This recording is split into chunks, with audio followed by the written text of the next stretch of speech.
Sharon Taylor, how are you doing?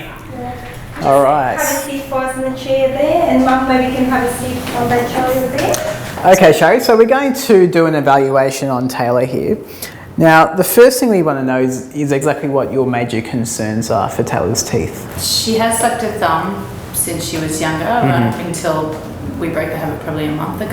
Right. Also, we had an evaluation done with the dentist, just the public dentist, and they sent her to the specialist, and we had x-rays, and they said her eye tooth wasn't going to come down. So it has actually erupted and started to come down over the top of her other teeth.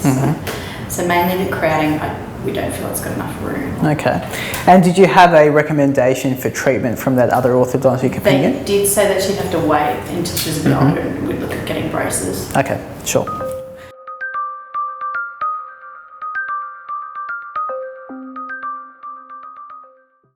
Okay, well the first thing we're going to evaluate is Taylor's breathing.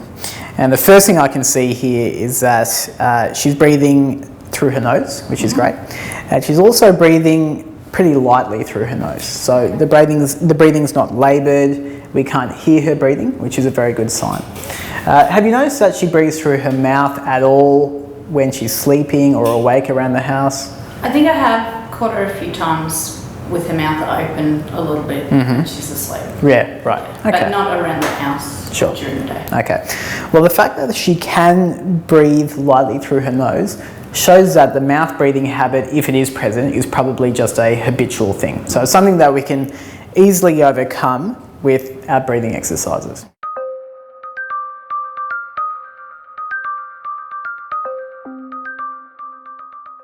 In terms of her posture, it does seem as if Taylor's head and neck and shoulders are slumped forward, or hunched forward slightly. And that's pretty characteristic of her type of crooked teeth. Because her lower jaw is slightly too far back, it does result a lot of the time in a curved spine.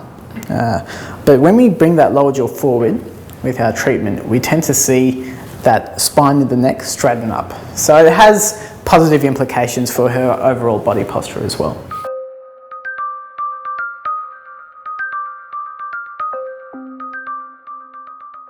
We'll have a look inside the mouth now and we'll see how, first of all, her tongue is behaving. Okay, Taylor, I'll just get you to open there for me, please. All right, so the first thing, and you can close down again there. So the first thing I noticed when Taylor opened her mouth was that her tongue was posturing in the floor of the mouth.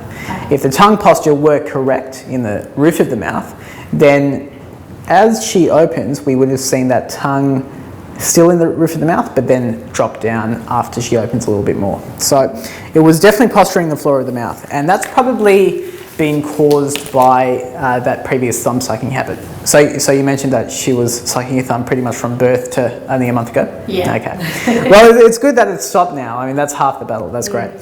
So the fact that the tongue has been taught to sit in the floor of the mouth has meant that her cheeks have had enough power to collapse the upper jaw in, and that's what's caused the crowding. That's what's caused a narrow upper jaw and a subsequent crowding there. We'll also look at the attachment under her tongue here as well, just to make sure that she can physically pop her tongue in the roof of her mouth there. So Taylor, just get you open nice and wide there for me, and pop your tongue in the roof of your mouth on that end spot that we talked about earlier. That's perfect. Yeah, she's actually got a great range of movement of her tongue there, so there's no problems there. Sometimes certain children may have an extended attachment underneath that tongue there, and which might prevent them from putting the tongue in the roof of the mouth, but that's all looking fine for the moment.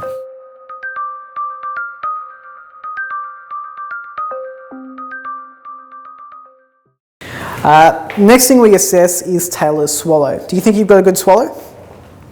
You don't know? All right, we'll soon find out. So Taylor, we'll just get you to face straight ahead there for me, and swallow. Okay, did you see all that movement around there, Sherry? Yeah, so even without looking in her mouth, I can tell you that she'll have either what we call an overbite, which is a vertical overlap of the front teeth, or an overjet, which is the horizontal discrepancy between those front teeth, or both. So we'll have a look in there. And just bite on your back teeth there for me, please. Thanks, Taylor. So you can see there's both that overbite and overjet there. What's normal is for there to only be a 1 millimetre overbite and overjet. But Taylor, it's pretty common. It's not exactly normal, but it's pretty common in that about 85% of us walking around have that, including me, Jules, and I imagine probably your mum there as well. Yeah, so it's something that can be easily fixed with this treatment as well, so nothing to worry about. Now, I also noticed that Taylor's got some crowded lower teeth there, which you probably noticed as well, Sherry. Yes. That, again, is due to that movement of that lower lip and that muscle under the lower lip while she swallows. So we call that a reverse swallow. Okay. Yeah. Okay, Taylor, I'll just get you to lean your head back against that headrest again and just get you to open there for me. I'm going to put my fingers inside here and just bite down there for me and swallow. All right. So when Taylor swallowed there, I saw that tongue poke out between that gap. And I also saw some bubbles of saliva seep out from between the teeth. Okay. So what that indicates is when she swallows, her tongue is pushing forward. And that's not supposed to happen. When Taylor swallows, that tongue should be compressing up against the roof of the mouth, and we shouldn't see bubbles of saliva coming forward. Those bubbles of saliva should be moved back towards the back of the mouth. So it means she has what we call a tongue thrust. So not only is Taylor's tongue position not exactly correct, but also the way it functions or behaves isn't exactly correct when she swallows. But they're both things that can be easily fixed with the myobrace.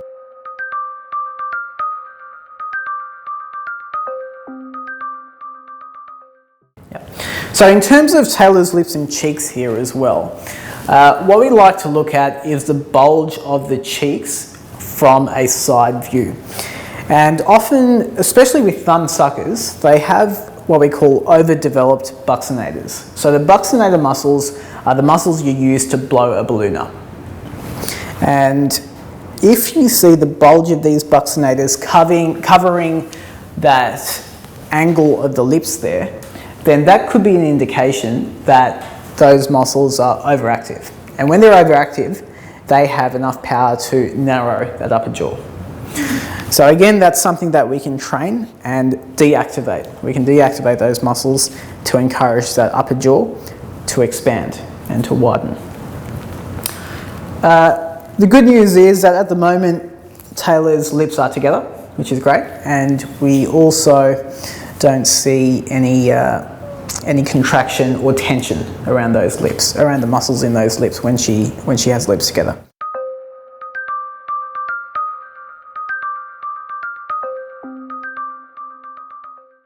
Okay, so the next thing we're going to do is assess Taylor's jaw joints. Now, has Taylor ever complained about pain in the joints, or does she get any regular headaches that you can think of? Or Nothing regular or out of the ordinary. No. Okay. No major complaints. No worries.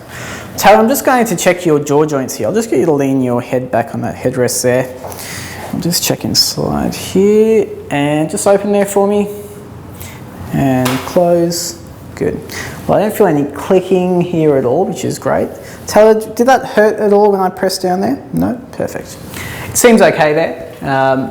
Now, sometimes with a reverse swallow that Taylor has, it can put some stress on those jaw joints, especially later on in life. But we are seeing it in younger and younger patients these days. So it's good that she hasn't got it at the moment, and the fact that we're going to treat that lower jaw by bringing it forward is going to mean that we should be able to prevent those jaw joint problems later on in life as well. So what we're going to do now is take some photos of Taylor's teeth and her face, and then take some moulds of her teeth as well, and then we'll be able to make a proper diagnosis after that. Okay, ready to go?